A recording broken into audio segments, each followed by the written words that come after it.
Body का वो property है एक्सपैंड करेंगे। So elasticity क्या है? What is elasticity? नहीं सचिन, फोर्स अप्लाई करने से नहीं, after the removal of deforming force. मतलब if you are having an object, उसको हम लोग फोर्स डालते हैं तो उसका शेप या साइज चेंज होता है, जैसे रबर बैंड है, उसको स्ट्रेच करते हैं तो obviously we are applying some force. तो वो इलास्टिसिटी नहीं है। कोई भी चीज को हम लोग स्ट्रेच कर सकते हैं मतलब वो इलास्टिक है, ये ना, दिस इज अ मिसकंसेप्शन। कोई भी चीज स्ट्रेचेबल है तो वो इलास्टिक होना पड़ेगा ऐसा जरूरी। What is elasticity? After the removal of the stretching force. मतलब वो जो फोर्स से हम लोग उसको डिफॉर्म कर रहे थे, if we remove that force then the body should get back to its original shape. अपना इनिशियल शेप जो था, if it attains the initial shape back, you call the body elastic. So write this down. Elasticity is the property, elasticity is the property by virtue of which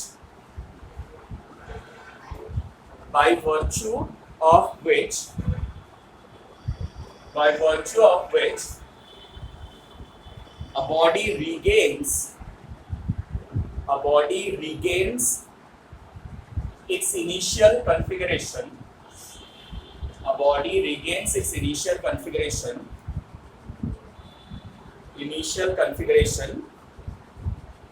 after the removal of deforming force.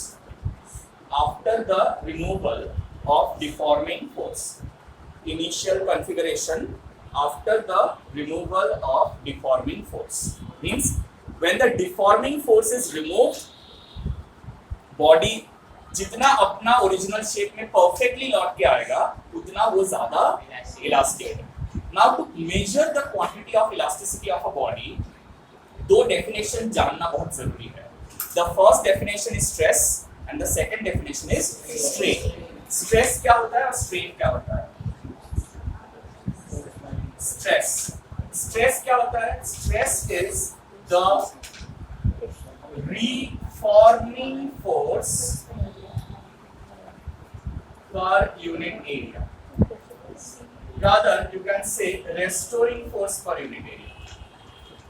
Restoring force per unit area. इसका मतलब क्या है? ये restoring force क्या होता है? What is restoring force?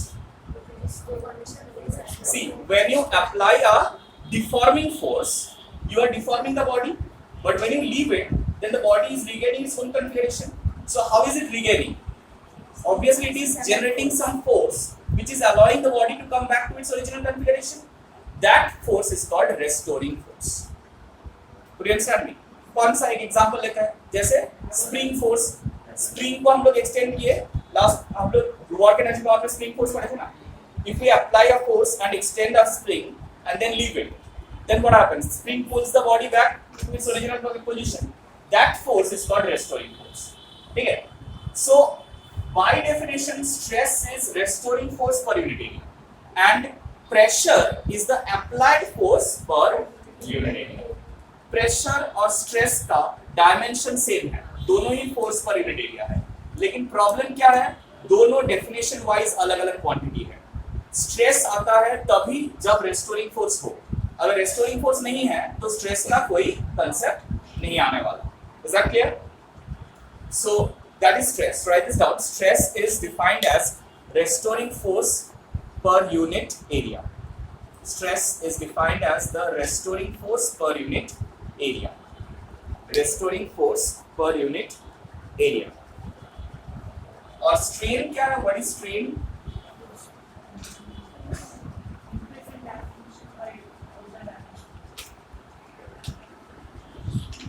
Strain is the fractional change in shape or size. Stress is the fractional change in shape or size. Strain. Strain is the fractional change in shape or size. What do you mean by fractional change in shape or size? No.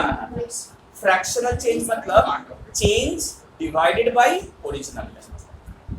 ठीक है? मतलब उसका shape या size कितना change कर रहा है? Divided by original shape or size. Is that clear? Let's write this down. strain is the fractional change in shape or size. Fractional change in shape or size. Strain is the fractional change in shape or size. So if you are taking about length, then strain can be written as delta L by L, where delta L is the change in length and L is the original length. जैसे एक rubber band को अगर stretch कर रहे हैं तो original जितना length था वो L है और जितना एक्स्ट्रा लेंथ था मतलब ओरिजिनल लेंथ से जितना ज्यादा हुआ that is delta L. Is that clear? नहीं बाहर So स्ट्रेस और स्ट्रेन समझ में आया सब लोगों को? अब एक इंपॉर्टेंट कंसेप्ट है. कंसेप्ट क्या है? कंसेप्ट है हुक्स लॉ. हुक्स लॉ क्या बता रहा है? हुक्स लॉ बता रहा है नहीं. अच्छा जैसे आज वो मूव करे उसको भी इलास्टिक बॉडी. हाँ ऑब्वियसली ऐसा कुछ बात नहीं. It is material property. कोई भी चीज मटेरियल से बना हुआ है उसका इलास्टिसिटी रहेगा. थोड़ा बहुत कम हो ज्यादा हो इलास्टिसिटी सबका रहता है. ठीक है. परफेक्टली इलास्टिक परफेक्टली इलास्टिक कुछ नहीं होता है. ठीक है. अच्छा नाउ हुक्स लॉ क्या बताता है? हुक्स लॉ बता रहा है कि stress and strain they are proportional. Means direct obviously direct. Strain अगर ज्यादा होगा तो उसमें स्ट्रेस भी ज्यादा प्रोड्यूस होगा. ठीक है. सो right stress is directly proportional to strain, but a condition. What condition? Right. मतलब कुछ भी वैल्यू के लिए possible नहीं है. It is possible only up to the elastic limit. Now what is elastic limit? I'll tell you. Within elastic limit. समझ आ रहा है? So stress is proportional to strain. Means stress by strain is equal to constant. ये constant जो है ना, ये constant को modulus of elasticity बोला जाता है. नहीं सब यंग्स मॉड्यूलस नहीं होगा. जो सिचुएशन है उसका modulus of elasticity. Modulus of elasticity. ठीक है. अब एक छोटा सा क्वेश्चन है. स्ट्रेस और strain which one is more fundamental? Stress ज्यादा फंडामेंटल है या स्ट्रेन ज्यादा fundamental? which quantity is more fundamental, stress or strain? मतलब स्ट्रेन कौन इंडिपेंडेंट है और कौन सा डिपेंडेंट? स्ट्रेन. क्या स्ट्रेन इंडिपेंडेंट है? That is very important. Stress is not applied force per unit area. Stress is अगर उसका कोई डिफॉर्मेशन हो ही नहीं रहा है तो क्या स्ट्रेस आएगा? सॉरी मतलब रेस्टोरिंग फोर्स आएगा रिस्टोर करने के लिए? नहीं आएगा. सो स्ट्रेन होना जरूरी है. स्ट्रेन अगर होगा तभी restoring force will try to restore the body to its original configuration. तभी स्ट्रेस आएगा. अदरवाइज स्ट्रेस नहीं आएगा. Is that clear? बोला मुझे stress का की stress का by definition is restoring force per unit area, not the applied force per unit area. हाँ वजह से जो नहीं confusion है. confusion को दूर करा जो नहीं हमें आगे restoring force per unit area लिखना. Is that clear? So restoring force will come into scenario only if there is a strain. Means only if there is a deformation. Deformation होगा तभी restoring force आएगा और तभी stress produce होगा. ठीक है. So strain is the independent quantity and stress is the dependent quantity. Stress depends on strain. Hence strain is more fundamental. Strain is more fundamental. Strain is more fundamental. ठीक है. अब एक चीज समझना जरूरी है. ये व्हाट डज दिस मीन? इसका मतलब क्या है? उसके बाद एक सीट कर लिया तो स्ट्रेस और स्ट्रेन का. Right. Means see, if you take up a rubber band, can you use that rubber band for infinite amount of time? क्यों? टूटने से पहले वो लूज हो जाता है. इफ यू आर टेक, सबसे ज्यादा लड़की लोगों को पता होगा when they tie their hairs, एक रबर बैंड कुछ दिन यूज करने के बाद वो लूज हो जाता है। क्यों? बिकॉज वो इलास्टिक क्या है? इलास्टिक नहीं है, क्योंकि वो इलास्टिक नहीं है। क्यों इलास्टिक नहीं है? परफेक्टली इलास्टिक नहीं है। अगर परफेक्टली इलास्टिक होता तो वो कभी माने अनयूजेबल नहीं होता, हम लोग उसको ऑलवेज यूज कर सकते थे, कोई प्रॉब्लम नहीं होता था, ठीक है। लेकिन सारा जितना भी चीज हम लोग चारों ओर देखते हैं, कोई भी चीज परफेक्टली इलास्टिक नहीं है, but everything is elastic up to a certain limit. That limit is decides the Hooke's law. Within that limit हम लोग हुक्स लॉ अप्लाई कर सकते हैं, लेकिन beyond that limit Hooke's law apply नहीं कर सकते। तो हम लोग देखते हैं कि कैसे हुक्स लॉ, मतलब कहां तक हुक्स लॉ एप्लीकेबल है। सो वो समझने के लिए हम लोग स्ट्रेस स्ट्रेन डायग्राम करते हैं, ठीक है। स्ट्रेस स्ट्रेन डायग्राम क्या है? क्या ये लिखा हुआ नहीं था? हाँ, ठीक है, छोड़ दो, कोई दिक्कत नहीं है। अब जो बोल रहे हैं थोड़ा ध्यान से समझो। This is strain. I told you strain fundamental, most fundamental, मतलब वो इंडिपेंडेंट है। इंडिपेंडेंट क्वांटिटी को हम लोग कौन सा एक्सेस में रखते हैं? एक्स एक्सिस में। और इधर स्ट्रेस, ठीक है। तो up to a certain point ये सीधा जाता है, मतलब अगर हम लोग स्ट्रेन प्रोड्यूस कर रहे हैं तो स्ट्रेस प्रोपोर्शनली बढ़ता है। So whenever you see a straight line, remember the two quantities are directly proportional to each other. Whenever you see a straight line, इसका मतलब क्या है? दो क्वांटिटी एक दूसरे से परफेक्टली क्या है? प्रोपोर्शनल। समझना? इनवर्सली में ऐसा होता है, रेक्टेंगुलर है, समझना? पीवी डायग्राम पढ़े थे ना बॉयज का? P is inversely proportional to V, वहां पर समझ में आया? अब देखो यहाँ तक ठीक है, इसके बाद क्या होता है? इसके बाद थोड़ा सा डिस्टॉर्शन होता है, लेकिन उसके बाद स्ट्रेस घटते जाता है, ऐसा जरूरी नहीं है। उसके बाद भी स्ट्रेस इंक्रीज होता है, लेकिन अप टू अ पॉइंट जिसके बाद वो नहीं रहता है, ठीक है। Now I made an over simplification of the diagram. इसमें क्या होता है? बहुत सारा किंग्स होता है, यहाँ पर स्टार्ट होता है 1 2 3 4 ऐसे बहुत सारा किंग होता है, और उसके बाद ऐसा फॉर्मेशन होता है। We are not interested about all those things. What we are interested about is the maximum point up to which ये proportional होता है. This is called the elastic limit. ये elastic limit है. इसके beyond अगर हम लोग strain कर देते हैं ना, तब क्या होता है? तब ये मतलब after removing the stress नहीं, after removing the applied force, ये body अपना position में वापस नहीं आता है।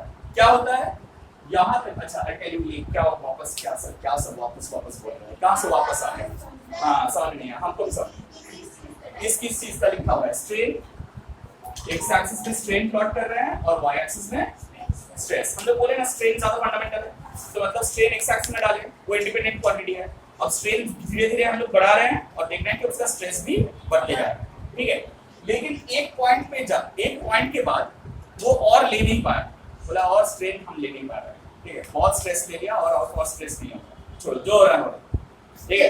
हाँ, देखा जाएगा। और इसके बाद तो छोड़िए, चल हो गया, खत्म, हम और नहीं लेना, ठीक है। सो यहाँ से स्ट्रेन हम लोग इंक्रीज करने से क्या हो रहा है? अगर थोड़ा सा इंक्रीज करते हैं, मान लो यहाँ तक इंक्रीज किए, थोड़ा ध्यान से सुनना है, और फिर हम लोग क्या किए? स्ट्रेन को छोड़ दिया, मतलब डिफॉर्मिंग फोर्स को हटा दिया। तो वो क्या करेगा? एग्जैक्टली ये वाला लाइन पकड़ के ही नीचे आएगा, यहाँ पर आप वापस आ जाओ। सेम थिंग अगर हम लोग यहाँ तक भी किए, तब भी it will come back to its original position, and this will go on till this point, ये वाला पॉइंट तक। जिसके बियॉन्ड अगर हम लोग स्ट्रेन कर दिया ना, मतलब उससे ज्यादा लोड दे दिया कि इसका बियॉन्ड स्ट्रेन हो जाए, तब क्या हो जाएगा? तब वो परमानेंट डिफॉर्मेशन होकर रह जाएगा। जैसे प्लास्टिक होता है, प्लास्टिक को देखना ऐसे थोड़ा सा पुल कर देंगे, पुल करके छोड़ देंगे तो वो वापस आ जाता है अपनी जगह में, नहीं होता है? आता है क्या? सचिन, वैसे ही रह जाता है ना। So that is called permanent set. क्या बोला जाता है उसे? राइट। परमानेंट सेट एक बार हो जाता है तो वो कभी वापस अपना जगह में नहीं आता है। तो ये पॉइंट अगर हम क्रॉस कर जाएंगे, जितना अमाउंट में क्रॉस करेंगे उतना परमानेंट सेट वहां पर रह जाएगा, बाकी वो वापस आ जाएगा लेकिन उतना परमानेंट सेट रह जाएगा। Is that clear? सो हम लोग ये पूरा ग्राफ को दो पोर्शन में डिमार्केट करते हैं। This left portion is called elastic region and the right portion is called plastic region. अब क्या हो रहा है, इलास्टिक लिमिट क्रॉस करने के बाद स्ट्रेन अगर हम लोग ज्यादा करते हैं तब भी स्ट्रेस एकदम बढ़ता नहीं है, ऐसा नहीं है, थोड़ा सा वो बढ़ता है। बढ़ने के बाद मैक्सिमम जो लिमिट में जाता है ना, ठीक है, this maximum limit is called the yield stress. Yield stress means actually এটা yield stress না, yield stress টা আরো আগে হয়। This is the maximum tensile stress. এটা yield stress না। Yield stress is what do you mean by yield? Yield stress টা এরকম জায়গায় হয়। This is पता चला फाइनल लड़की बड़ा yield stress। हम लोग ये ना इसका वो भी किया है, मतलब इसका जो हाँ मतलब प्रैक्टिकल एक्सपेरिमेंटेशन भी किया है।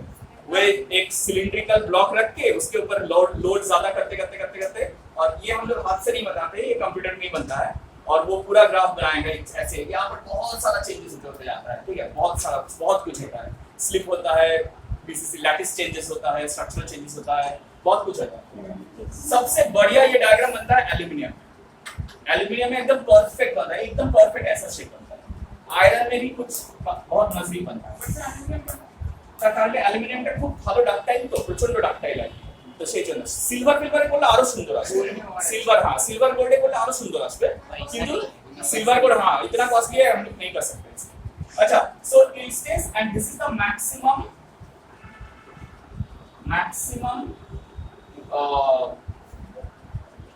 it's actually the maximum stress, and this point is called the breaking stress। Breaking stress, इसके बाद वो टूट जाता है। इलास्टिक लिमिट, हाँ अच्छा वो मतलब वो हो गया, मतलब इसके ऊपर से लाइन चलाई है ऐसे। अब ठीक है, इलास्टिक लिमिट, ये yield stress is the maximum stress and this is the breaking stress. Breaking stress के बाद क्या होता है, वो टूट जाता है, ठीक है ना। ইলাস্টিক রিজিয়নে প্লাস্টিক রিজিয়নে ওই স্টেটেই থাকবে, ওই শেপই থেকে যাবে। হ্যাঁ, কিন্তু যদি লোড সরিয়ে দাও একটুখানি ইলাস্টিক চলে আসবে, মানে যতটা ইলাস্টিক রিজিয়ন আছে ততটাও ফেরত পাবে, এটা রাবার ব্যান্ড তো ইলাস্টিক লিমিটে গিয়ে তো ডিফর্ম হয়ে যাচ্ছে। এক্স্যাক্টলি, রাবার ব্যান্ডকে আমরা কি করি, রাবার ব্যান্ডকে আমি যদি 2-3 বার একটু করে জোরে জোরে পুল করি তাহলেই বড় হয়ে যায়। কেন? তার কারণটা হচ্ছে ও ইলাস্টিক লিমিটটা খুব ছোট। রাবার ব্যান্ডের elastic limit is actually very small, ঠিক আছে, তার থেকে ইলাস্টিক লিমিট বেশি হচ্ছে স্টিলের। সেই জন্য দ্য বল পেন, আমরা যে বল পেনের স্প্রিং গুলো ইউজ করি, পুশব্যাক পেনের, আমরা কি রাবার ইউজ করি, প্লাস্টিক ইউজ করি না স্টিল ইউজ করি? Why do use steel? Rubber use कर सकते थे, हाँ, क्योंकि স্টিলের ইলাস্টিক লিমিটটা অনেক বেশি, সেজন্য ওটা অনেক দিন ধরে ঠিকঠাক কাজ করে, নষ্ট হয়ে যায় না। কি বলো মনে আছে? তাহলে ওর ব্রেকিং স্ট্রেসটা নেই না, ব্রেকিং স্ট্রেস অনেক পড়ে। আমি যদি ছড়িয়ে রাবার ব্যান্ড গুলো বলছি, হ্যাঁ তাহলে একদম ছোটই, কি করে ওখানে গিয়ে তো ছিঁড়ে যাচ্ছে, তো ব্রেকিং ওটাই তো ব্রেকিং স্ট্রেস আর কি, যে ব্রেকিং স্ট্রেসটা অনেক ছোট হলে ইলাস্টিক লিমিটের পরে ডিফর্ম কোথায় হচ্ছে, ছিঁড়ে গেলে ডিফর্ম হচ্ছে না। না ছিঁড়ে গেলে ডিফর্ম হচ্ছে না, ডিফর্ম হয়। তুমি যদি একটা রাবার ব্যান্ডকে এমনি 2-3 বার এরকম করে স্ট্রেচ করো তাহলেই ওটা ডিফর্ম হয়ে যায়, তাহলে একটু বড় হয়ে যায়, সামান্য হলে বড় হয়ে যায়। কি বলছিস? তো ওই প্লাস্টিক রিজিয়নে এসে ওইটুকুনি সেট থেকে যায়, কিন্তু তুমি যদি ম্যাক্সিমাম ব্রেকিং স্ট্রেসকে ওভারল্যাপ করে যাও ছিঁড়ে বেরিয়ে যায়। Is this concept clear? Stress, tensile স্ট্রেসটা পরে আসছে। টেনসাইল স্ট্রেসটা এটা হচ্ছে কমন আর কি, টেনসাইল, কম্প্রেসিভ সব রকম মিলিয়ে একসঙ্গে করা আছে। বেসিক্যালি এটা টেনসাইলই করা হয়, মানে পুরো স্ট্রেসটা টেনসাইল স্ট্রেস। মানে এই যে ওয়াই অ্যাক্সিসে আমরা স্ট্রেস লিখছি না, এটা স্ট্রেস না লিখে আমরা tensile stress. So what is tensile stress? Tensile stress is stress in tension. So whenever you put anything in tension, the stress which is produced inside the material is called the tensile stress. যে কোনো জিনিস এমনি থ্রেডেও যদি তুমি কিছু hang করো, it is under tensile stress. हाँ, ये इसका जो रॉड है वो टेंसाइल स्ट्रेस है, एग्जैक्टली। ये पंखा का जो रॉड है वो टेंसाइल स्ट्रेस है, ठीक है। हाँ, उसका गला में भी टेंसाइल स्ट्रेस होगा। अच्छा सुनो, जब बोल रहे हैं अब थोड़ा दिमाग से सुनो। ये वाला डायग्राम बना लिया सब लोग जल्दी से, क्विकली।